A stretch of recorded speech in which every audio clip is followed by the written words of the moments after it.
Okay, तो new topic से start करते हैं।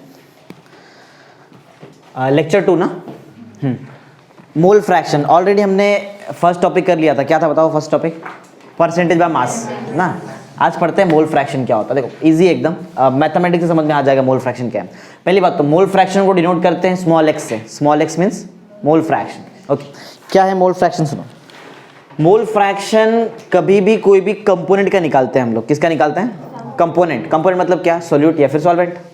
सोल्यूट सॉल्वेंट क्या है? कंपोनेंट। कल बताया था ना, सॉल्यूशन के अंदर दो कंपोनेंट रहता है। कौन सा? सोल्यूट और सॉल्वेंट। सोल्यूट माइनर अमाउंट में प्रेजेंट रहता है और सॉल्वेंट मेजर अमाउंट में। तो हमेशा अगर तुमको मोल फ्रैक्शन निकालने बोला है तो मोल फ्रैक्शन किसका निकलता है? कंपोनेंट्स का। समझा? चलो एक काम करते हैं, हम लोग ना मोल फ्रैक्शन निकालते हैं सॉल्वेंट का। 1 मतलब सॉल्वेंट होता है, 1 मतलब सॉल्वेंट ना, 2 मतलब सोल्यूट। तो अगर मैं x1 लिखा है, x1 क्या है एक्चुअल में? x1 is mole fraction of solvent. 1 मतलब सॉल्वेंट ना, x मतलब मोल फ्रैक्शन। अगर मैं x2 लिखूं तो mole fraction of solute. Okay, तो मोल फ्रैक्शन ऑफ सॉल्वेंट क्या है? सुनो, mole fraction of solvent is defined as, देखो सॉल्वेंट कोई एक कंपोनेंट हो गया ना, सॉल्वेंट कोई एक कंपोनेंट है, वैसे ही सोल्यूट भी एक कंपोनेंट है। मोल फ्रैक्शन ऑफ सोल्यूट बराबर ना, x2 mole fraction of solute और x1 क्या है? Mole fraction of solvent. तो मोल फ्रैक्शन किसका भी निकालो, लेकिन हमेशा कंपोनेंट का निकालो। किसका? Component. Mole fraction of any component of solution, वो कंपोनेंट सॉल्यूशन के अंदर ही रहेगा ना, सोल्यूट सॉल्वेंट सॉल्यूशन के अंदर ही होता है। Mole fraction of any component of solution is defined as the ratio of, क्या आएगा? Is defined as the ratio of number of moles of that component. समझा? Is defined as number of moles of that component of solution to the मतलब upon में आ गए, to the sum of number of moles of all component of solution. समझा? To the sum of number of moles of all component. All मतलब दो ही तो component है हमारे पास, कौन कौन? सोल्यूट और सॉल्वेंट। देखो मैंने मैथमेटिक्स से डिफाइन बनाया, जो मैंने बोला ना वही ऊपर एग्जैक्टली वही लिखा हुआ है ऊपर। बराबर? एक बार फिर से सुनो क्या है। देखो अगर तुमको मोल फ्रैक्शन सॉल्वेंट का निकालने का है तो सॉल्वेंट का नंबर ऑफ मोल्स निकालो। n मतलब नंबर ऑफ मोल्स, राइट? तो सॉल्वेंट का नंबर ऑफ मोल्स निकालो और डिवाइड कर दो जितना भी कंपोनेंट प्रेजेंट रहेगा ना, सबके नंबर ऑफ मोल्स है। दो ही तो कंपोनेंट प्रेजेंट है, सॉल्वेंट और सोल्यूट, दोनों के सम से डिवाइड कर दो नंबर ऑफ मोल्स के। समझा? उल्टा भी पॉसिबल है। अगर तुमको number of moles of solute निकालना है, क्या? Solute, sorry, mole fraction of solute निकालना है, तो क्या करेंगे? Number of moles of solute. और बोलने का सिंपल मतलब है जिसका मोल फ्रैक्शन उसका नंबर ऑफ मोल्स न्यूमरेटर में। मोल फ्रैक्शन सॉल्वेंट का चाहिए तो नंबर ऑफ मोल्स सॉल्वेंट का लो न्यूमरेटर में, और नीचे तो प्लस करेंगे ही तुम लोग। समझा? मोल फ्रैक्शन अगर सोल्यूट का चाहिए तो न्यूमरेटर में क्या लेंगे? Mole fraction number of moles of solute, और डिनोमिनेटर में तो दोनों को प्लस करना ही है।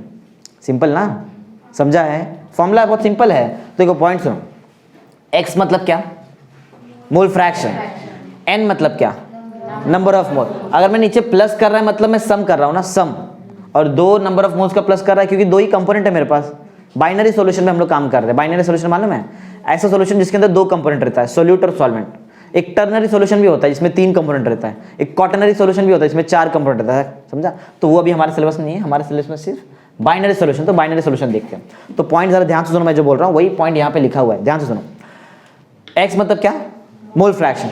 Mole fraction of any component, कोई भी कंपोनेंट का mole fraction of any component of the solution is defined as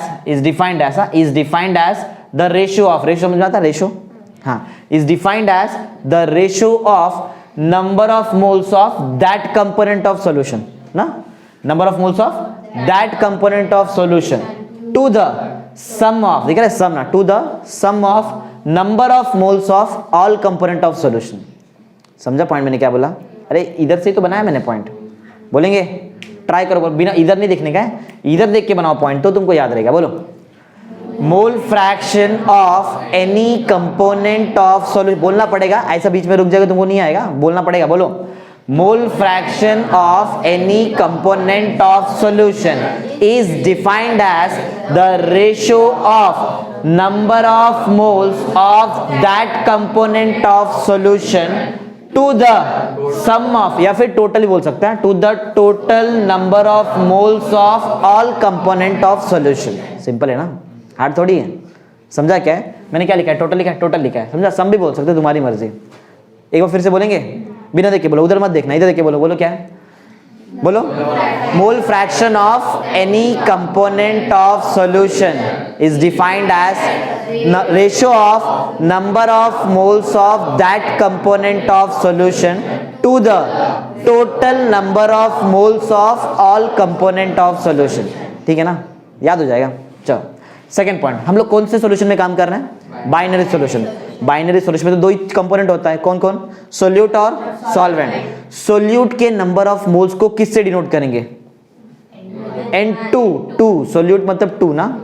solvent का नंबर ऑफ मोल्स किससे डिनोट करेंगे, समझा. For binary solution N1 and N2 represents number of moles of solvent and number of moles of, लिखा हुआ है सब कुछ यहाँ पे, समझा ना. अरे यही तो है सेकंड पॉइंट. समझा तुमको क्या बोला मैंने, याद है दोनों पॉइंट. बोलो फर्स्ट पॉइंट, बिना देखे बोलो, उधर मत देखो, बोलो.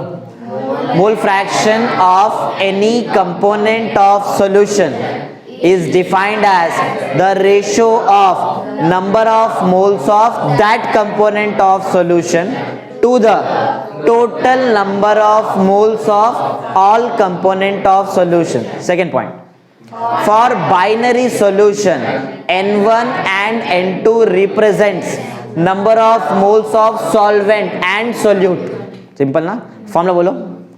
x1 is equal to n1 upon n1 plus n2, x2 is equal to n2 upon n1 plus n2. याद तो है हमको सब. आगे बढ़ते हैं. देखो x1 नंबर, x1 क्या है, mole fraction of solvent, x2 क्या है, मोल फ्रैक्शन ऑफ, चलो दोनों को प्लस कर देते हैं, मतलब सॉल्यूशन का पूरा मोल फ्रैक्शन निकालते हैं. ओके, अगर मैं x1 और x2 को प्लस करूं, मैथ्स आता है ना सबको. हाँ, x1 का वैल्यू बताओ जरा.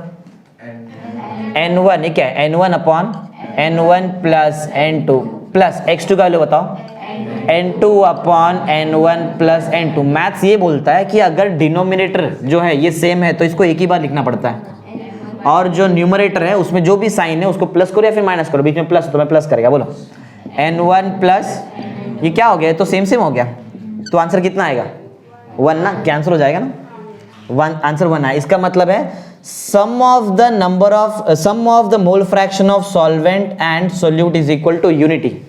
बराबर ना. अगर तुमको सॉल्वेंट और सोल्यूट दोनों का मोल फ्रैक्शन प्लस करना है तो आंसर हमेशा कितना आएगा, यूनिटी. लेकिन बाइनरी सॉल्यूशन के लिए, समझा, टर्नरी के लिए x1 plus x2 plus x3 का आंसर बनाएगा, क्योंकि 3 रहेगा ना वहां पे.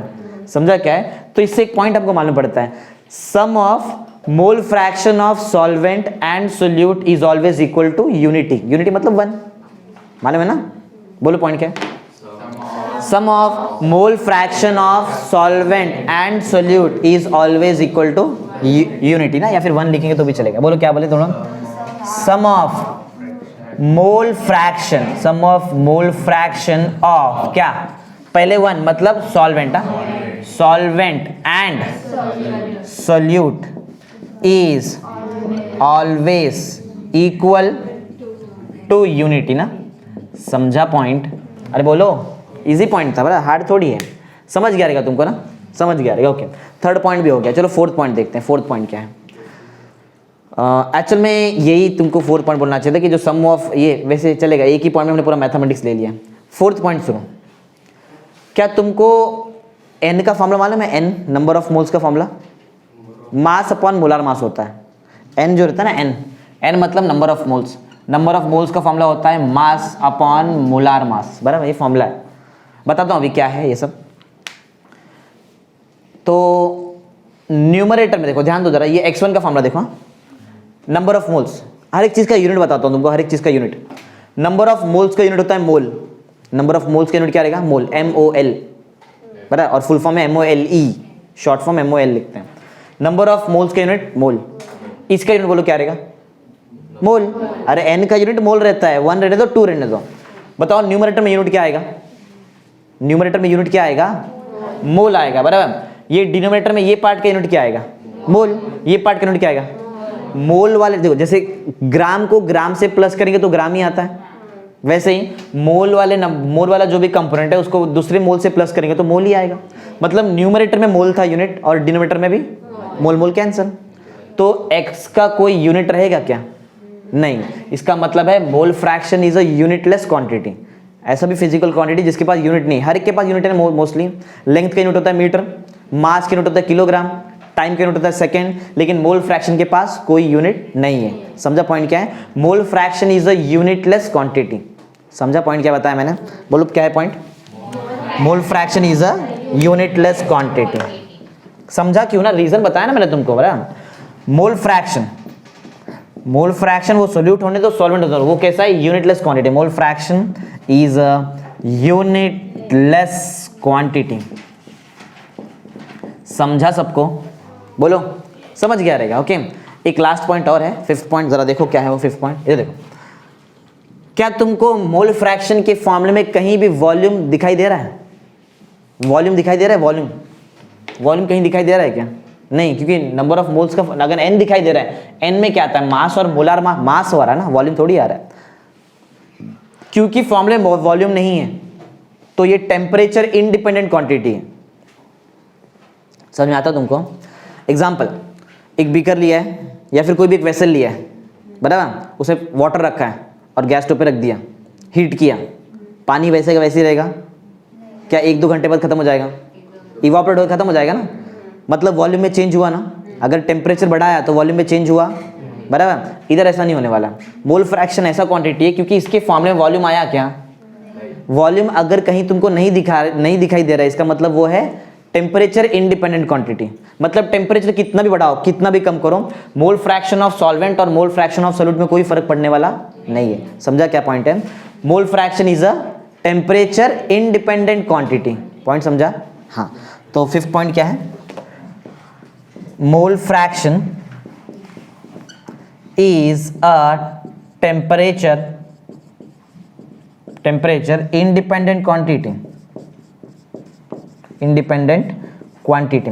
इसका मतलब मालूम है ना टेम्परेचर इंडिपेंडेंट क्वांटिटी का? दैट मींस टेम्परेचर है, जो भी टेम्परेचर में जो भी चेंज होएगा, right, any change in temperature will not effect mole fraction of solvent and solute. वो कभी उसको इफेक्ट नहीं कर सकता। समझा पॉइंट क्या है? सिंपल। तो ये पॉइंट नंबर हमारा 5 है। इतना पॉइंट तुम्हारे टेक्स्ट बुक में नहीं दिया, उन लोगों ने शायद 1 या 2 ही पॉइंट दिए, लेकिन समझा तुमको एकदम डिटेल में बता दिया मोल फ्रैक्शन क्या है। समझ गया रहेगा पूरा? समझा है ना तुमको? बोलो एक बार जरा फटाफट देखते, रिकैप करते हैं, हमको याद है कि नहीं? पॉइंट बताओ मोल फ्रैक्शन का define. Mole fraction of any component of solution is defined as ratio of number of moles of that component of solution to the total number of moles of all component of solution. याद हो गया? Second point तुमको याद है? For binary solution n1 and n2 represents number of moles of solvent and solute. Formula याद है? बोलो x1 का formula n1 upon n1 plus n2, x2 का formula n2 upon n1 plus x2। x1 plus x2 का answer क्या होता है? 1 ना। Sum of the mole fraction of solvent and solute is always equal to unity. फिर हमने देखा next वाला point, mole fraction is a unit नहीं होता इसके पास, बराबर। एक लास्ट पॉइंट और देखा, mole fraction temperature independent quantity. ठीक है, समझ गया ना मोल फ्रैक्शन? चलो, तो ये मोल फ्रैक्शन हमारा हो गया। अब हम लोग कुछ इस पे न्यूमेरिकल सॉल्व करते हैं। समझ गया? समझता? बोलो सबको समझा नहीं? लॉग बुक लाया ना सब लोगों ने? ठीक है, तो अभी हम लोग इस पे एक सम सॉल्व करते हैं। वैसे हमारे टेक्स्ट बुक में इसका सम नहीं है, लेकिन तुमको जो टारगेट प्रोवाइड किया है मैंने उसमें सम्स रहेगा, और टेस्ट में भी तुमको इस पे सम्स आएगा। और जरूरी नहीं कि हमेशा सेम नंबर के साथ ही आए, मैं क्वेश्चन चेंज कर सकता है। न्यूमेरिकल सॉल्व कैसे करते वो मैं सिखा रहा है। सॉल्व एक्स्ट्रा न्यूमेरिकल सॉल्व करना तुम्हारा काम है। चलो, तो मैं एक न्यूमेरिकल तुमको यहाँ पे सॉल्व करा देता हूँ, बाकी होमवर्क लिख दूंगा, वो खुद से घर पे तुमको करके आना है कल। चलो, तो मैं एक क्वेश्चन जो करा रहा हूँ उसका क्वेश्चन लिखता हूँ।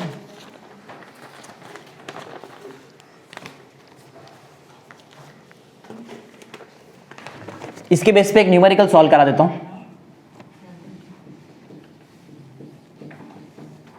Numerical based on mole fraction है, इसके बेस पे एक न्यूमेरिकल एक ही करा रहा हूं क्योंकि सिखा दिया ना तुमको, लॉग तो मैंने सिखा ही दिया है, अब लॉग ही लगाना काम है, बाकी तो कंसेप्ट बता देता हूं। Calculate mole fraction calculate mole fraction of HCl in solution, HCl मालूम ना, हाँ, in solution of HCl containing 24.8% of HCl by weight। ये क्वेश्चन है हमारा, मोल फ्रैक्शन पे बोला है, क्वेश्चन लिख लो, स्टार्ट करते हैं। Calculate mole fraction of HCl in solution of HCl containing 24.8% of HCl by weight। चालू करते हैं, चलो इधर ध्यान दो, देखो सब मिक्स आएगा, धीरे धीरे सब धीरे धीरे मिक्स होने लगेगा। परसेंटेज बाय मास आता है, हाँ देखो सम सॉल्व कैसे करते हो बताता हूँ, बाकी तुम्हारा काम रहेगा एक्स्ट्रा। एक ही सम सॉल्व कराऊंगा, दो तीन सब तुमको होमवर्क दे देता हूँ, बराबर, इधर लिख दूंगा, तुम लोग घर पे से होमवर्क कर लेना। चलो सॉल्व कैसे करते हैं वो देखते हो। देखो सबसे पहले गिवन इन्फॉर्मेशन लिखना होता है, गिवन लिखते हैं हम लोग सबसे पहले। सुनो क्या बोला है, कैलकुलेट मोल फ्रैक्शन, किसका, HCl का, किसमें, इन सॉल्यूशन ऑफ HCl। एक HCl का सॉल्यूशन रहेगा, हाइड्रोक्लोरिक एसिड का सॉल्यूशन है। इसका मतलब ये है क्या कि उसमें प्योर फॉर्म में हाइड्रोक्लोरिक एसिड है। सॉल्यूशन मतलब हाइड्रोक्लोरिक एसिड कुछ तो मिलाया रहेगा तो बनता है ना सॉल्यूशन। एक चीज से सॉल्यूशन बनता है क्या, हमने पढ़ा सॉल्यूशन का defined, solution is a homogeneous mixture of 2 और मोर प्योर सब्सटेंस ना, या फिर मालूम ना नॉन रिएक्टिंग सब्सटेंस, लिखा था ना सबसे पहले डिफाइन में, बताया भी था तुमको मैंने। तो दो चीज रहेगा, HCl है बाय डिफॉल्ट, अगर तुमको नहीं मालूम है तो समझ लो उसमें वाटर है, क्योंकि वाटर एक यूनिवर्सल सॉल्वेंट है, राइट ना। अच्छा देखो क्या लिखा है, calculate mole fraction of HCl। तुमको किसका मोल फ्रैक्शन निकालना है, HCl का मोल फ्रैक्शन, राइट। किस में निकालना है, एक HCl का सॉल्यूशन है तुम्हारे पास और उसमें HCl कितना है, containing 24.8% of HCl by weight. By weight मतलब परसेंटेज बाय मास है वो, समझा। किसका परसेंटेज बाय मास दिया है, ध्यान से देखो, पढ़ो क्या है, कंटेनिंग 24.8% ऑफ HCl। HCl कितना परसेंट है, 24.8%। HCl 20 को तुम पहले समझो कि सॉल्यूशन किसका है, एक HCl सॉल्यूशन है, उसमें HCl रहेगा, साथ में दूसरा कौन रहेगा बताओ, वाटर, बाय डिफॉल्ट वाटर ले लेंगे। HCl कितना परसेंट है, 24.8%।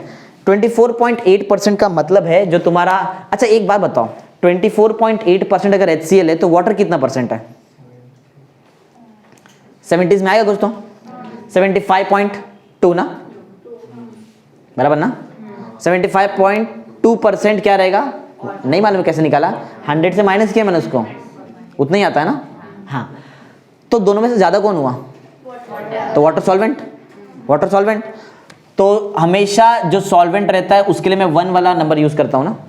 मास दिया ना, मास मतलब W, मोलार मास मतलब कैपिटल M, समझा। मास कितना दिया बताओ हमको, वाटर का मास बताओ, 75.2 ग्राम लेते हैं, परसेंट नहीं, परसेंट समझाने के लिए था ना, बराबर। तो सोल्यूट कौन है, HCl, HCl सोल्यूट है।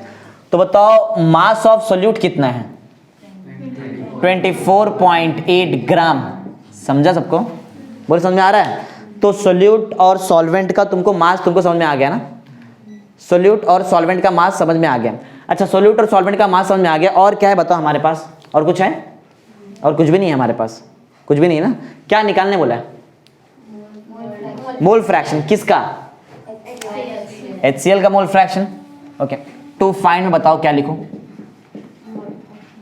मोल फ्रैक्शन ऑफ HCl ना, HCl सोल्यूट की सॉल्वेंट, उसकी भाषा में बात करो, सोल्यूट की सॉल्वेंट, सोल्यूट सॉल्वेंट तो वाटर है ना। तो मोल फ्रैक्शन किसका निकालना है, सोल्यूट का निकालना है, तो X2 लिखूं कि X1 लिखूं, 1 क्या रहता है, 1 सॉल्वेंट रहता है ना, और HCl हमारा क्या है, सोल्यूट है। देखो ना कैसे मालूम पड़ता है सोल्यूट सॉल्वेंट, अरे जो कम रहता है वो सोल्यूट होता है ना, और ये कौन है, HCl ना, बराबर। और जो ज्यादा होता है वो सॉल्वेंट होता है, ज्यादा कौन है, वाटर ना। समझ में आता है ना तुमको, इतना तो केमिस्ट्री, हाँ। तो हमको जो निकालना है, मुझे बोला मोल फ्रैक्शन ऑफ HCl निकालो, HCl तो मेरे लिए सोल्यूट है, मतलब मैं X2 निकालेगा, समझा है, बराबर। फॉर्मूला हमारे पास रेडी है, बोलो फॉर्मूला क्या लगने वाला है, बोलो। X2 का फॉर्मूला आता है, बोलने बताएं, बताओ जरा, बोलो क्या होता है X2 का फॉर्मूला, क्या है, X2 is equal to N2 upon N1 plus N2। क्या तुम्हारे पास N दिया है क्या, किधर भी नहीं दिया है। तो मैंने तुमको N का याद है, वहां पे एक फॉर्मूला बताया था, N का फॉर्मूला क्या होता है, मास अपॉन मोलार मास, बराबर। n का फॉर्मूला क्या होता है? मास।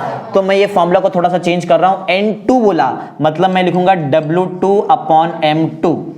W मतलब मास, M मतलब मोलार मास, समझा? मोलार मास अगर नहीं भी दिया है तो भी मैं मॉलिक्यूल को देख के मोलार मास बता सकता हूं, सिखाता हूं तुमको कैसे निकालते हैं मोलार मास। लेकिन समझो n का फॉर्मूला W/m होता है, मतलब मास बाय मोलार मास। 2 था तो दोनों को 2 दिया। बताओ n1 का फॉर्मूला क्या आएगा? बोलो W1 upon M1 plus N2 upon M2। Clear है? बराबर है? समझा है ना? हाँ। W2 और W1 हमारे पास है। ये फॉर्मूला अप्लाई करने के लिए क्या नहीं है मेरे पास? M1 और M2। वो M1 M2 निकाल के दिखाता हूं तुमको, समझा? ये बोलो इतना समझा है? ये मेरा फॉर्मूला है, ये मैं यूज करने वाला हूं। चलो सॉल्यूशन स्टार्ट करते हैं।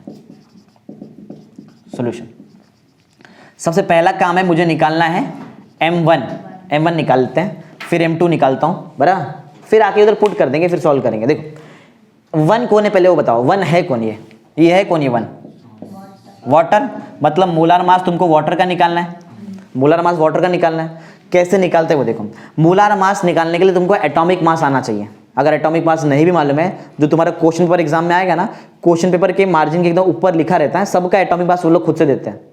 समझा है क्या? याद करने की जरूरत नहीं है, फिर भी सम सॉल्व करने टाइम पे याद हो जाना चाहिए। एक कुछ एग्जांपल देता हूं, देखिए क्या क्या लग रहा है इसमें। क्लोरीन है, हाइड्रोजन और ऑक्सीजन ना। हाइड्रोजन का जो एटॉमिक नंबर रहता है, atomic number 1, atomic mass number 1 ही रहता है।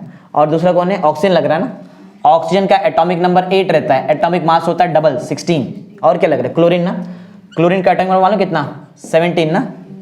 17 का डबल करो 34, लेकिन 34 आता नहीं, यहाँ पे आता है 35.5 ऐसा। बराबर। एटॉमिक मास याद रखने की जरूरत नहीं है, ये मुझे याद है, तुम लोग भी धीरे धीरे याद करते चलो। लेकिन तुमको जो पेपर आएगा ना, एग्जाम का पेपर, क्वेश्चन पेपर, उसमें ऊपर दिया रहता है हम लोगों ने एटॉमिक मास। हर एक जो एलिमेंट लगेगा सबका एटॉमिक मास दिया रहता है, समझा? तो याद रखने की जरूरत नहीं है। ओके, तो मुझे मोलार मास निकालना है। मोलार मास है क्या? Molar mass is sum of the atomic masses, समझा?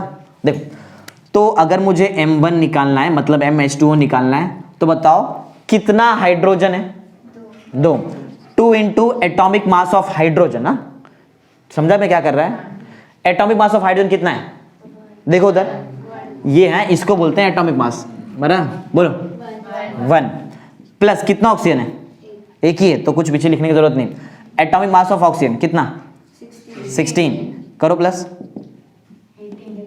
18। मोलार मास का यूनिट होता है ग्राम पर मोल। क्या रहता है?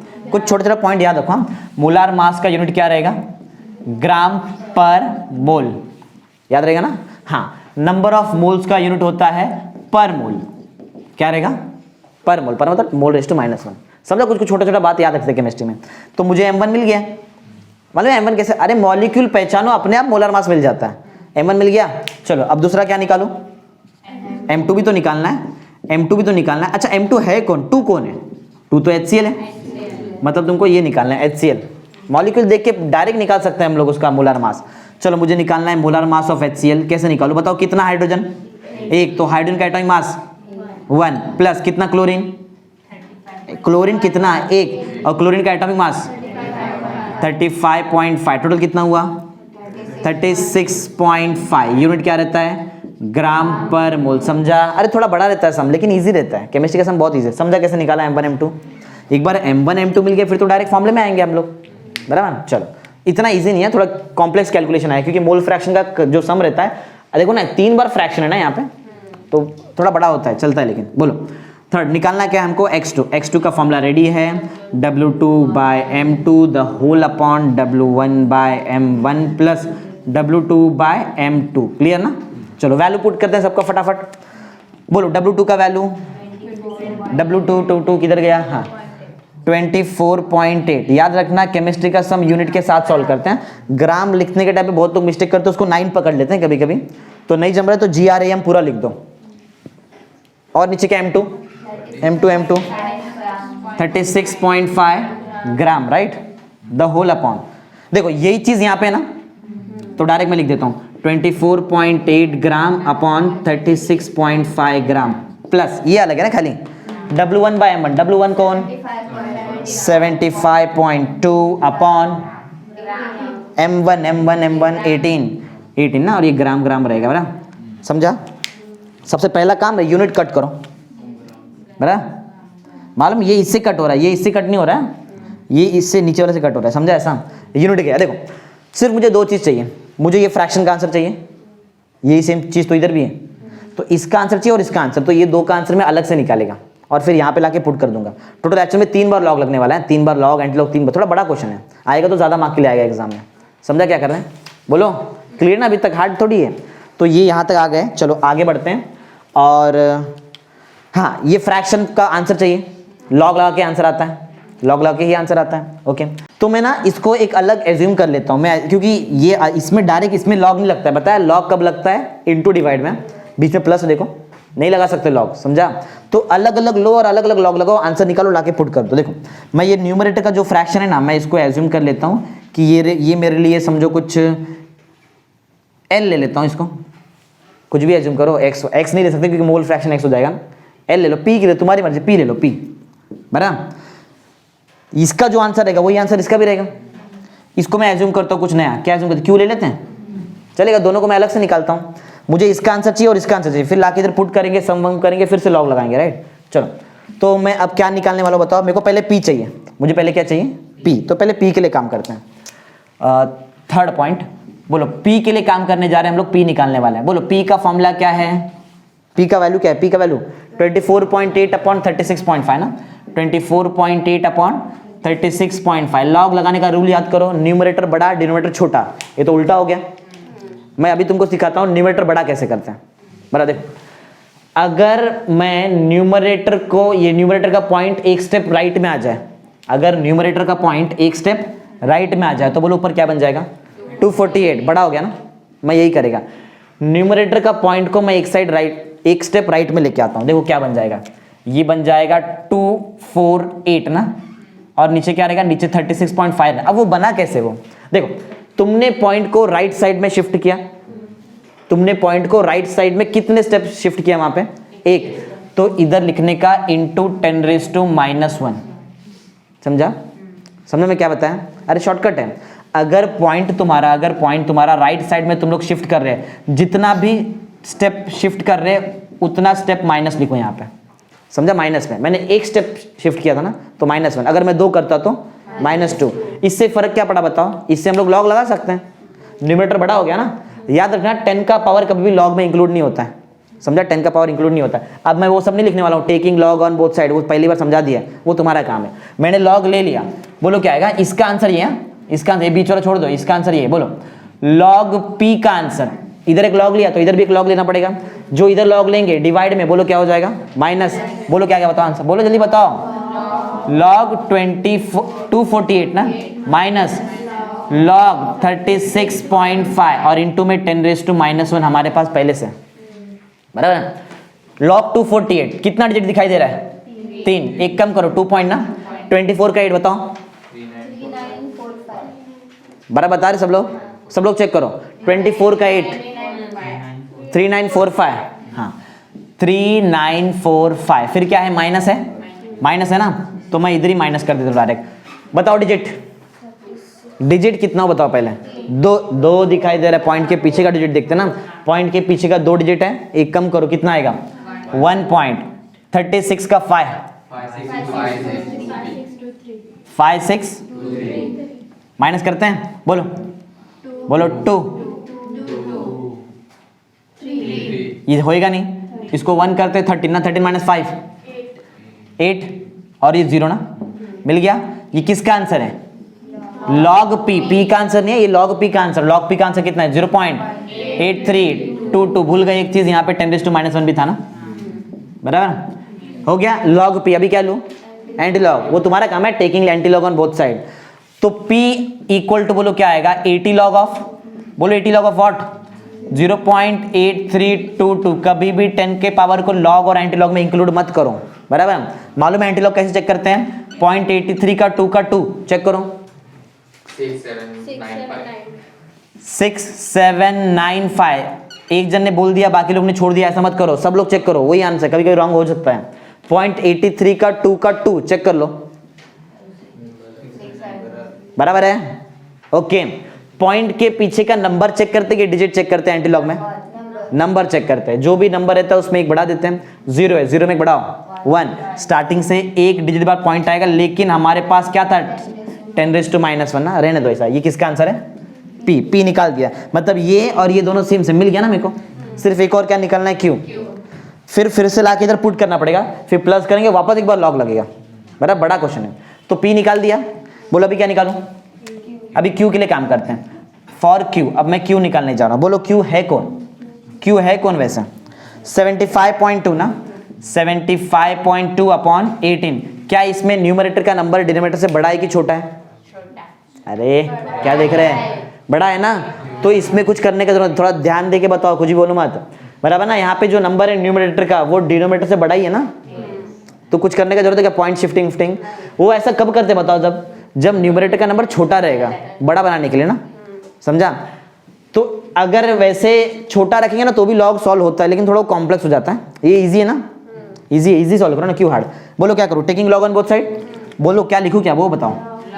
Log Q equal to log 75.2 minus log 18। Log ready रखो फटाफट, पूरा आंसर खुद से बताएंगे अभी।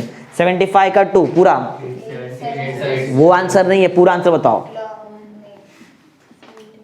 इसका पूरा आंसर बताओ ना। 75 का 2 का फुल आंसर क्या आएगा? आधा मैं करता, आधा काम तुम लोग करते हैं, पूरा काम तुम लोग करके बताओ क्या आएगा। लॉग 75.2 1 पॉइंट, राइट, 1.8762 माइनस है ना, तो माइनस लिख देता हूं यहाँ पे डायरेक्ट। बोलो पूरा आंसर बताएंगे, लॉग 18 का पूरा आंसर, फुल आंसर बोलो। तो कुछ बोलते ही नहीं तुम लोग तो। लॉग 18 1 क्यों लिख रहा है मालूम है? अरे जितना भी डिजिट होता है कम नहीं करते हैं क्या तुम लोग? करते हैं ना। हाँ बोलो 1.25 चेक करो, बराबर बता रहे ना। इधर एक रॉन्ग तो मेरा पूरा आंसर रॉन्ग हो जाएगा तुम्हारी वजह से, राइट बताने का। सब लोग ने चेक किया? 2553 आता है, माइनस करो, ये 12 हो जाएगा, ये 5 ना। बोलो 12 माइनस 3, 5 माइनस 5, 7 माइनस 5, 8 माइनस 2, ये 0 ना। ये किसका आंसर है? लॉग ऑफ क्यू का आंसर 0.6209। हमको तो क्यू चाहिए। Taking anti log on both side ना, इधर एंटी लॉग लॉग को कैंसिल कर देगा, यहाँ पे एंटी लॉग आ जाएगा ना। एंटी लॉग ऑफ 0.6209, 0.62 का 0 का 9 चेक करो एंटी लॉग जल्दी। 0.62 का 0 का 9,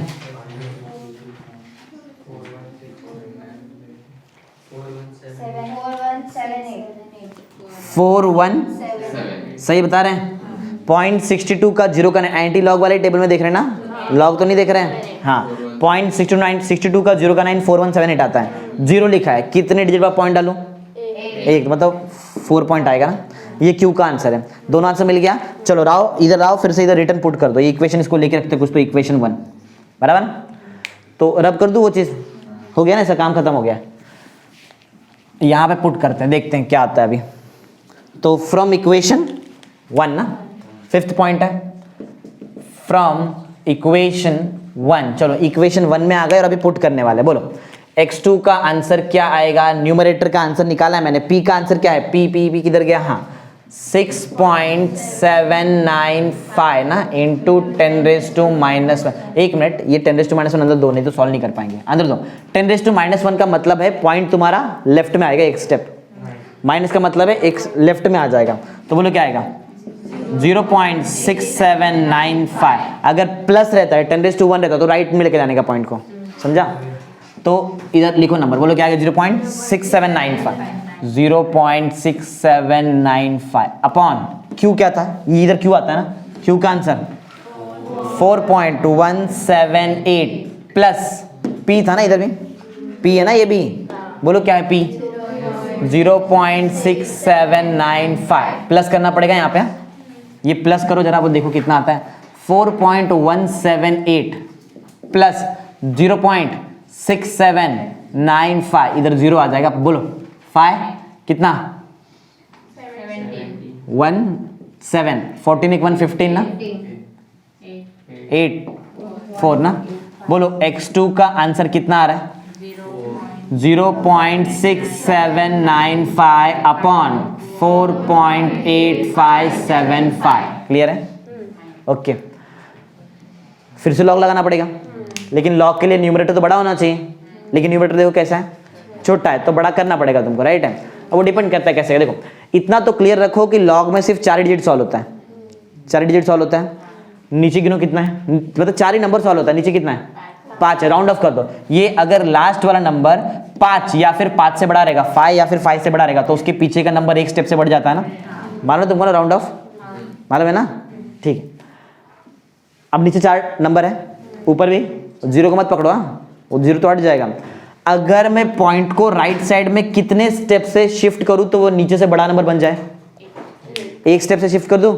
अरे ऊपर 0.6 है ना, अगर 0.6 के बाद आ जाए, बोलो 6 पॉइंट हो जाएगा, और नीचे क्या है 4 पॉइंट, बड़ा हो गया ना नंबर, बस काम बन जाएगा।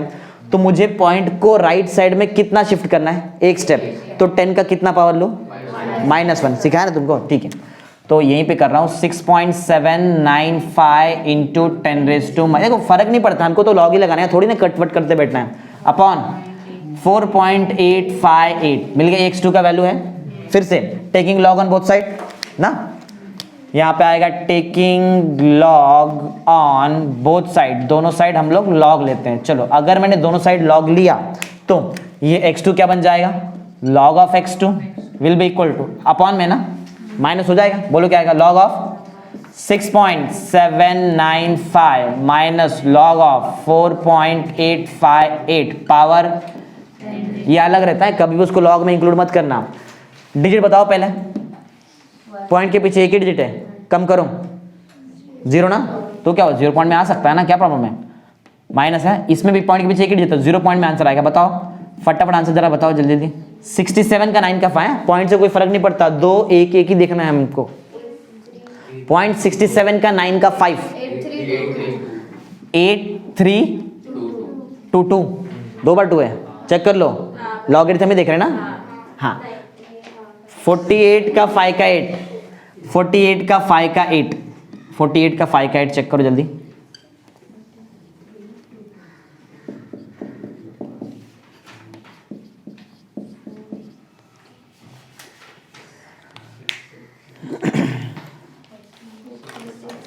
मिला सबको, 48 का 5 का 8 लॉगरिथम वाले टेबल में देखना, एंटी लॉगरिथम मत देख लेना।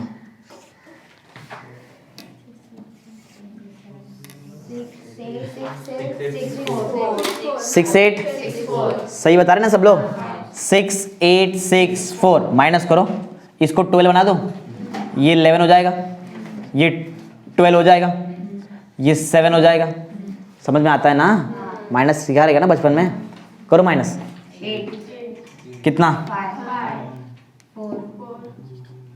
1 0 पॉइंट ना, लॉग ऑफ x2 का आंसर कितना आ रहा है 0.1458 और इंटू 10⁻⁻1 है, इसको हम लोग एंटी लॉग में इंक्लूड नहीं करेंगे। क्या लिखो बताओ, टेकिंग, तुम्हारा काम है एंटी लॉग निकाल के रखो, एंटी लॉग निकाल के रखो, रेडी रखो।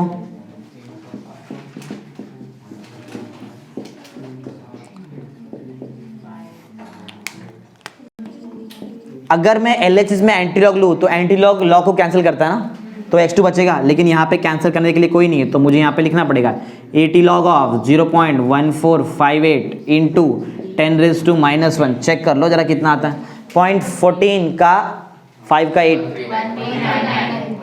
1399, ऐसा बोल रहे हैं, 0 पॉइंट है तो पॉइंट कहाँ डालूं 1 के बाद, लेकिन इंटू 10⁻⁻1 भी है, तो फिर से उसको लेफ्ट में लेके चले जाएगा ना, 1 पॉइंट, समझा, बोलो कितना आ जाएगा 0.39, देख 0.1399, यूनिट बताओ, बोलो यूनिट, ए परसेंटेज में मास कर रहे क्या, मोल fraction is a unitless quantity, unit नहीं होता उसके पास, बताया ना। तो ये कौन सा क्वेश्चन कर दिया हमने, सेकंड ना, सेकंड क्वेश्चन कंप्लीट हो गया हमारा। 0.139899 चलता है, हाँ चलता है, इतना तो चलता है, 0.1398 आंसर है, प्लस माइनस 0.05 का एरर चल जाता है, उससे भी कम एरर है हमारा, 0.0001 का एरर है, उतना चलता है। समझा कैसे किया है, समझा ना, थोड़ा सा बड़ा है, लेकिन इतना बड़ा सम सॉल्व कर दिया तो टेक्स्ट बुक का कोई भी सम तुम लोग सॉल्व कर सकते हैं, मतलब आगे जो भी मैं क्वेश्चन तुमको होमवर्क दूँ वो तुम लोग सॉल्व कर लेंगे। लिख लो ये फटाफट, और 2 क्वेश्चन इसके नीचे लिख देता हूँ, वो तुम्हारा होमवर्क रहेगा, खुद से सॉल्व करना रहेगा वो तुमको, ये तो करना था, सेकंड क्वेश्चन में यहाँ पे लिख देता हूँ, वो तुम्हारा होमवर्क रहेगा, लिख लो फटाफट जल्दी, पहले लिखो, ये सेकंड क्वेश्चन होमवर्क है, होमवर्क वाला क्वेश्चन है। 23 gram of ethyl alcohol C2H5OH। Molar mass दिया हुआ है, कभी कभी निकालना ही पड़ता है। मोलार मास 46 ग्राम पर मोल is dissolved in 54 gram of water. Calculate mole fraction of ethyl alcohol. Calculate mole fraction of ethyl alcohol and water. ये एक सेकंड क्वेश्चन होमवर्क है, एक थर्ड क्वेश्चन भी होमवर्क है, करके आना है तुमको कल, तभी जाके तुम्हारा प्रैक्टिस होगा। हाँ जो भी है, थर्ड क्वेश्चन भी homework. Calculate the mole fraction of solution. Mole fraction in solution मतलब दो कंपोनेंट दोनों का निकालना है। इन सॉल्यूशन कंटेनिंग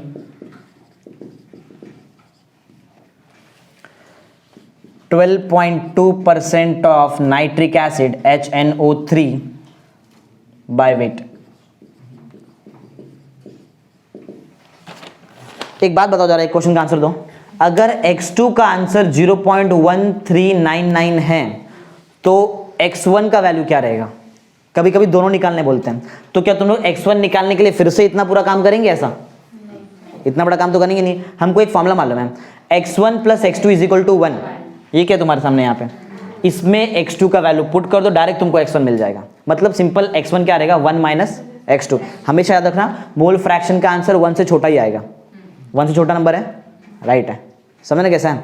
तो ये दो क्वेश्चन तुम्हारा होमवर्क है, वो कर लेना खुद से।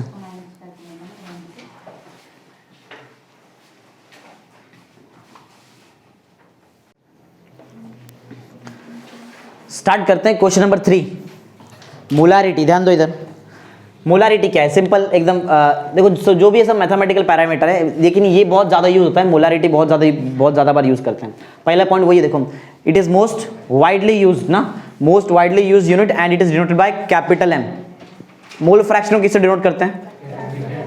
मोल फ्रैक्शन x से, बराबर, और मोलारिटी कैपिटल M, बराबर। बहुत ज़्यादा करके मोलारिटी यूज होता है, बहुत ज़्यादा बार यूज होता है मोलारिटी, बराबर। कोई भी सॉल्यूशन को बताना रहेगा तो कितना मोलार सॉल्यूशन ऐसे ही बताते हैं। जब तुम लोग प्रैक्टिकल करो तुमको मालूम पड़ जाएगा, मोलारिटी बहुत बार यूज होता है। तो फर्स्ट पॉइंट बहुत इजी है, it is most widely used unit and it is denoted by capital M। Second point बहुत इंपॉर्टेंट है, मेन मैथमेटिकल फॉर्मूला से बना हुआ पॉइंट है वो। देखो मोलारिटी क्या है? Molarity is defined as the ratio of, upon रहेगा तो रेशियो बोलना है। Molarity is defined as the ratio of number of moles of solute to the volume of solution in dm cube और लीटर। लीटर और dm cube एक ही बात है।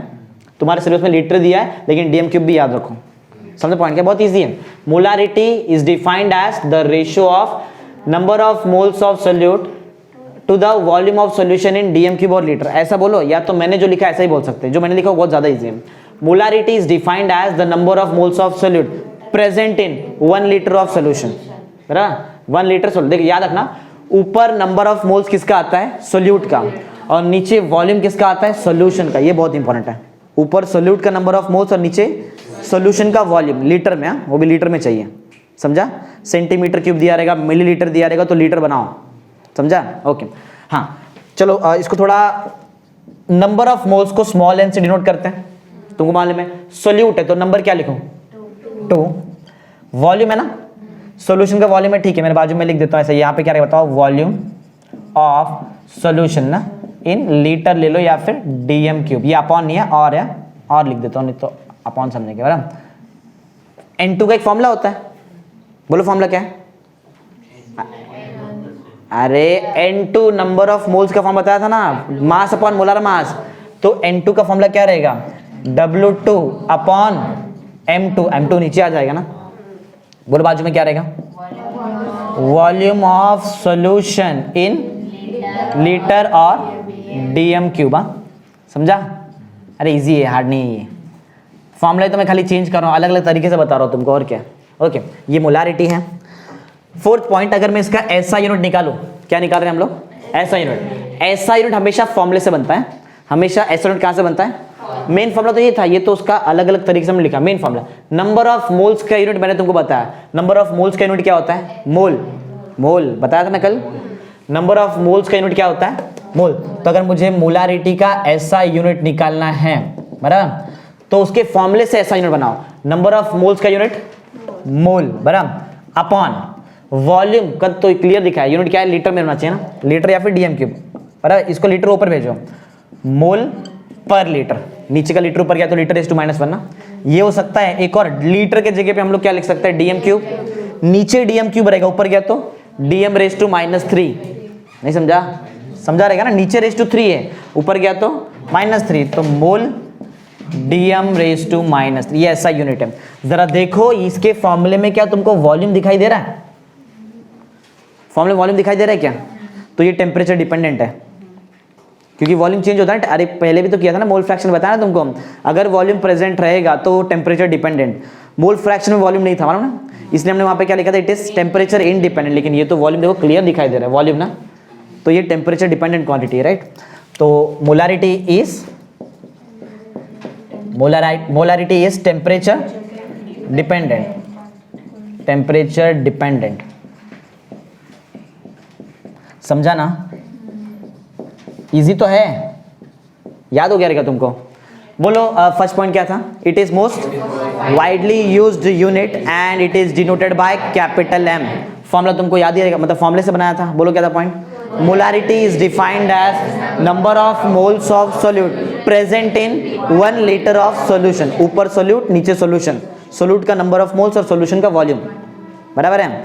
ऐसा यूनिट क्या रहेगा, मोल पर लीटर, मोल पर लीटर, ये भी मोल पर लीटर, इसको भी मोल पर लीटर ही बोलते हैं, बराबर। या फिर मोल लीटर रेज़ टू -1 बोलेंगे तो भी चलता है, या फिर क्या बोल सकते हैं, मोल डीएम रेज़ टू -3, या फिर मोल पर डीएम क्यूब, बराबर। और ये क्या है, molarity is a temperature dependent, because इसके अंदर वॉल्यूम आया ना फॉर्मूले के अंदर। ये तो ये बेसिक सिंपल सा कंसेप्ट है। चलो न्यूमेरिकल सॉल्व करते हैं। एक ही न्यूमेरिकल यहाँ पे दिखाई दे रहा है, अनसॉल्व्ड में अगर तुमको न्यूमेरिकल मिला तो तुम्हारा काम रहेगा, मैं एक न्यूमेरिकल तो सॉल्व करा ही दे रहा हूँ, बराबर। मोलारिटी का एक न्यूमेरिकल लिखता हूँ, तब से तुम्हारा काम रहेगा, फटाफट कंप्लीट कर लो। न्यूमेरिकल बेस्ड ऑन मोलारिटी, एक न्यूमेरिकल तो करा ही देता हूँ। Calculate molarity of NaOH, calculate molarity of NaOH in the solution prepared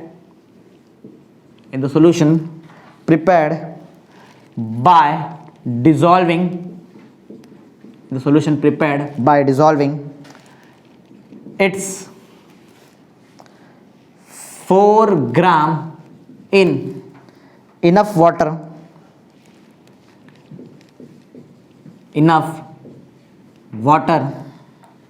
to form 250 milliliter of the solution। ये क्वेश्चन है, calculate the molarity of NaOH in the solution prepared by dissolving its 4 gram in enough water to form 250 ml of solution. Start करते हैं।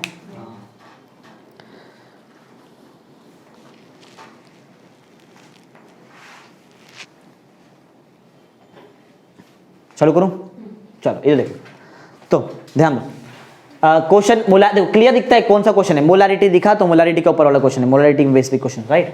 तो क्या क्या दिया है, calculate molarity, तुमको मोलारिटी निकालना है, मतलब कैपिटल M निकालना है NaOH का, of NaOH in the solution. एक सॉल्यूशन बनाया है, उसके अंदर क्या है, NaOH, सोडियम हाइड्रोक्साइड। NaOH मालूम ना क्या होता है, सोडियम हाइड्रोक्साइड, पढ़ा रहेगा ना 10th में पढ़ा, इसे मालूम रहेगा तुमको।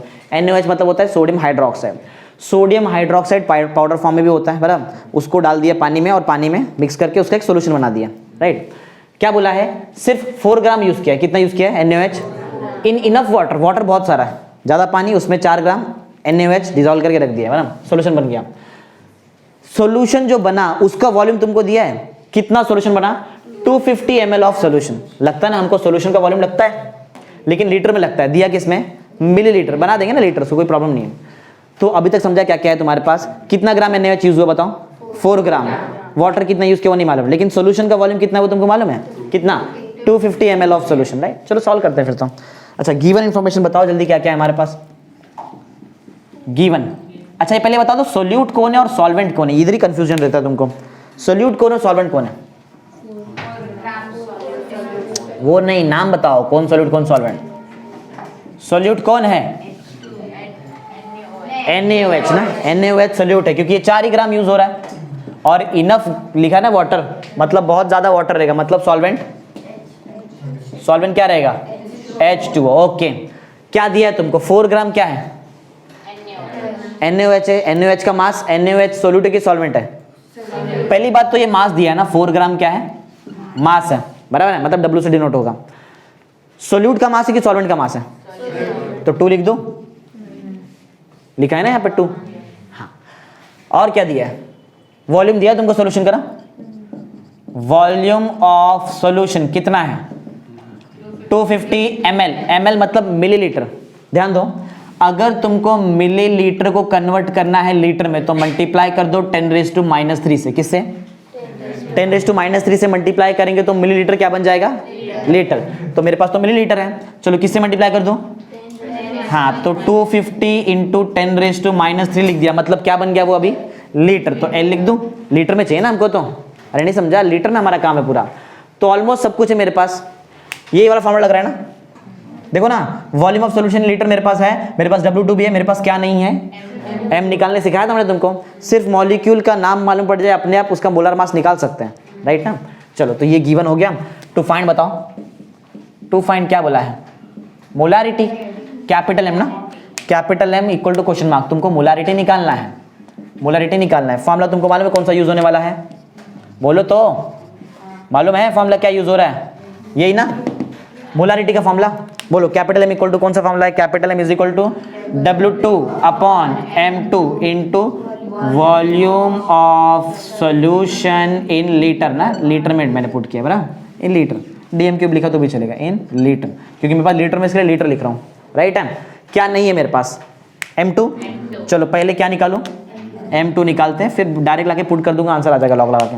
पहला काम है मुझे निकालना है M2, मतलब M2, अच्छा 2 है कौन बताओ, 2 कौन है, 2 कौन है, सोल्यूट कौन है, सोल्यूट NaOH। बताओ तुमको मोलर मास किसका निकालना है, NaOH का, ऐसा लिखेंगे तो क्लियर समझ में आता है बराबर। ध्यान दो इधर देखो, बस हो गया।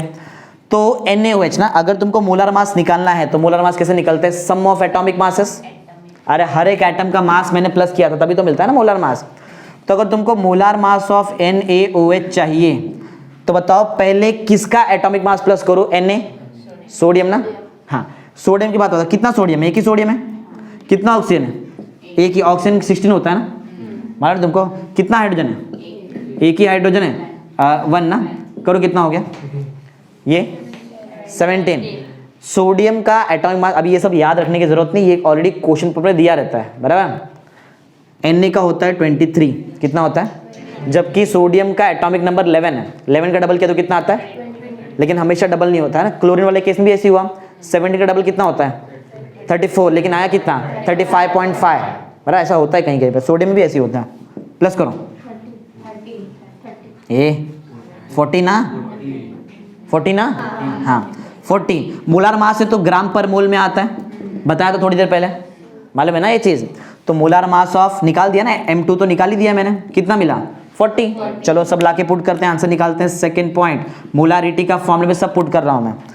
फॉर्मूला क्या है, W2 upon M2 into volume of solution in litre. चलो फटाफट वैल्यू पुट करेंगे, M is equal to W2 का वैल्यू कहाँ गया, W2 4 ग्राम ना, यूनिट के साथ सॉल्व करते हैं मालूम ना तुमको, अपॉन M2 का वैल्यू 40 ग्राम पर मोल ना, क्लियर है। और क्या दिया बाजू में, क्या चाहिए, वॉल्यूम ऑफ सॉल्यूशन, वॉल्यूम कितना है लीटर में चाहिए, लीटर ना, 250 इंटू 10⁻³ लीटर, क्लियर है। ग्राम से ग्राम कैंसिल हो जाएगा बराबर ना, ग्राम से ग्राम कैंसिल हो जाएगा बराबर।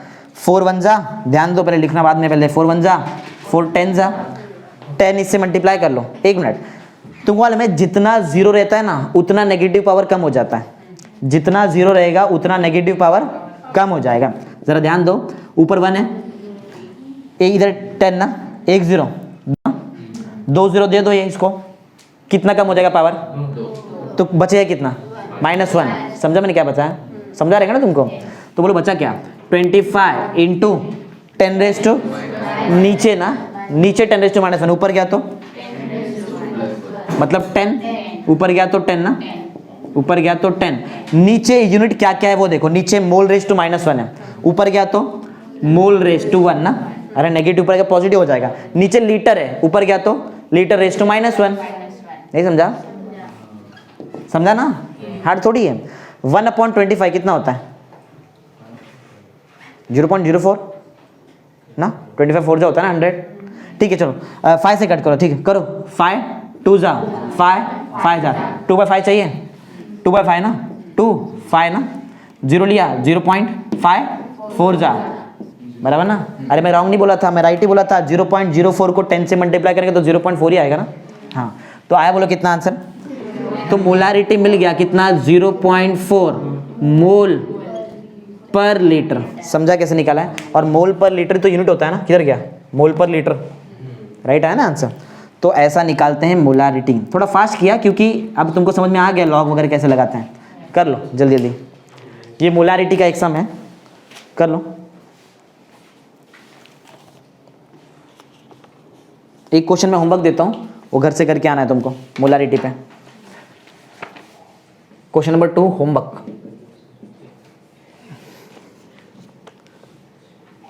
अ सॉल्यूशन NaOH के ऊपर ही है तो आना चाहिए। Solution of NaOH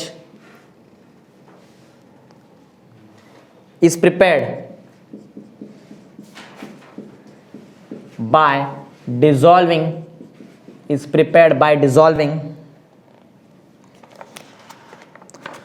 1.6 gram of NaOH in 500 centimeter cube of water. Calculate molarity of NaOH solution. Calculate molarity of NaOH solution. इसके लिए जगह छोड़ देना, घर पे करना है तुमको इसके लिए। इधर एक हिंट दे देता हूं तुमको,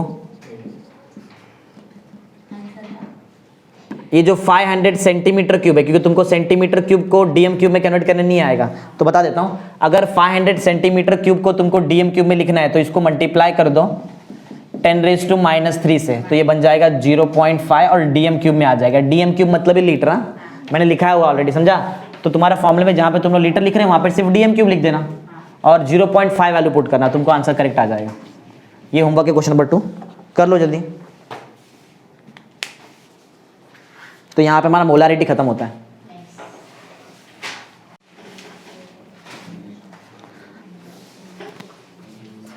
okay, question number 4, molality.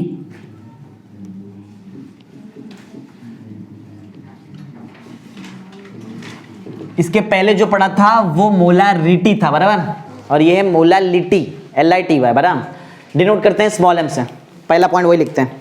Molality को डिनोट किससे करेंगे? Small m। It is denoted by small m। और मोलारिटी को किससे डिनोट किया था हम लोग ने? कैपिटल M, करेक्ट है। चलो सेकेंड पॉइंट जो है वो इसका डिफाइन है, बराबर। क्या है इसका डिफाइन? सुनो, मोलालिटी का डिफाइन ये है कि it is the number of moles of solute present in 1 kg of solvent. Molarity याद है? Number of moles of solute present in 1 litre of solution. इधर सोल्यूशन नहीं है, 1 kg ऑफ सॉल्वेंट, ऊपर सोल्यूट नीचे सॉल्वेंट। सॉल्वेंट kg में होना चाहिए। और मोलारिटी में क्या था? ऊपर सोल्यूट था और नीचे सोल्यूशन, सोल्यूशन लीटर में, समझा? तो डिफाइन ऐसा है, molality is defined as the number of moles of solute, number of moles of solute present in 1 kilogram of solvent, बराबर। ये इसका डिफाइन रहेगा मोलालिटी का। डिफाइन याद रहेगा ना, इजी डिफाइन है। Number of moles of solute किसमें प्रेजेंट है? 1 kg ऑफ सॉल्वेंट, करेक्ट। तो वो बन जाएगा मोलालिटी। चलो इसका फॉर्मूला देखते हैं। थर्ड पॉइंट, थोड़ा फटाफट जा रहा हूं क्योंकि इजी कंटेंट, इतना हार्ड नहीं है। मोलालिटी जो है, मोलालिटी, इसका फॉर्मूला रहेगा number of moles of solute, number of moles of solute upon क्या आएगा? 1 kg, मास हुआ ना ये, तो नीचे आएगा मास ऑफ सॉल्वेंट। सॉल्वेंट है ना, मास ऑफ सॉल्वेंट किस में होना चाहिए? इन किलोग्राम, केजी में ही होना चाहिए, करेक्ट। मोलालिटी को डिनोट करते हैं स्मॉल m से। नंबर ऑफ मोल्स को किससे डिनोट करते हैं? स्मॉल n ना। सोल्यूट है तो मैं क्या लिख दूं यहाँ पे? 2। मास है, मास मतलब W होता है। सॉल्वेंट है तो क्या लिखूं? 1। याद रखना ये W1 किस में आना चाहिए? किलोग्राम में ही आना चाहिए। नंबर ऑफ मोल्स का एक फॉर्मूला होता है, N2 का बोलो फॉर्मूला क्या रहेगा? W2/M2, clear. तो स्मॉल m का आंसर रहेगा W2/M2, राइट ना। और इनटू क्या आएगा? W1। वो समझ जाओ कि W1 किस में होना चाहिए तुम्हारा? किलोग्राम में। तो ये बन गया इसका फॉर्मूला। समझो, अपने मन से बनाओ, इतना कुछ हार्ड नहीं है। फोर्थ पॉइंट देखते हैं, SI यूनिट क्या आएगा? SI यूनिट मेन फॉर्मूले से बनता है। मेन फॉर्मूला तो इधर है, तो अगर मुझे इसका SI यूनिट निकालना है तो नंबर ऑफ मोल्स का यूनिट बोलो क्या होता है? मोल, राइट, अपॉन ये तो क्लियर दिखा है, केजी है ना, केजी ऊपर लेके जाओ, मोल पर केजी ना। इसको भी मोल पर केजी बोलते हैं, इसको भी मोल पर केजी ही बोलते हैं, समझा? या फिर मोल केजी रेज़ टू -1 बोलेंगे तो भी चलेगा। दोनों जरा क्या तुमको फॉर्मूले में कहीं तो वॉल्यूम दिखाई दे रहा है? तो क्या ये टेम्परेचर डिपेंडेंट है कि इनडिपेंडेंट है? इंडिपेंडेंट रहेगा। वॉल्यूम तो डिपेंडेंट है, अभी नहीं है, तो क्या रहेगा? इंडिपेंडेंट। तो फिफ्थ पॉइंट है molality. Molality is temperature independent quantity. Temperature independent quantity, समझा सबको? अरे इजी तो है ना, कहाँ हार्ड पढ़ा रहा हूँ, एकदम इजी है। तो सिंपल डिफाइन था, फटाफट हमने कंप्लीट भी कर लिया। याद है ना तुमको क्या है? बताओ सबसे पहला पॉइंट क्या? It is denoted by small m। Define क्या है बोलो? Is defined as number of moles of solute present in 1 kg of solvent. Easy था। फॉर्मूला भी तुमको याद है, मेन फाइनल ये मेन फॉर्मूला तो इधर है। मोलालिटी का फॉर्मूला क्या रहेगा? Number of moles of solute upon mass of solvent in kg, ठीक है। फाइनल फॉर्मूला याद रखना, ये बहुत इंपॉर्टेंट है। Final formula W2/M2 into W1। ऐसा यूनिट क्या रहेगा? मोल पर केजी और टेम्परेचर इंडिपेंडेंट क्वांटिटी। चलो चालू करते हैं। इस पे एक सम है हमारे पास टेक्स्ट बुक में, वो सम सॉल्व करा दूं।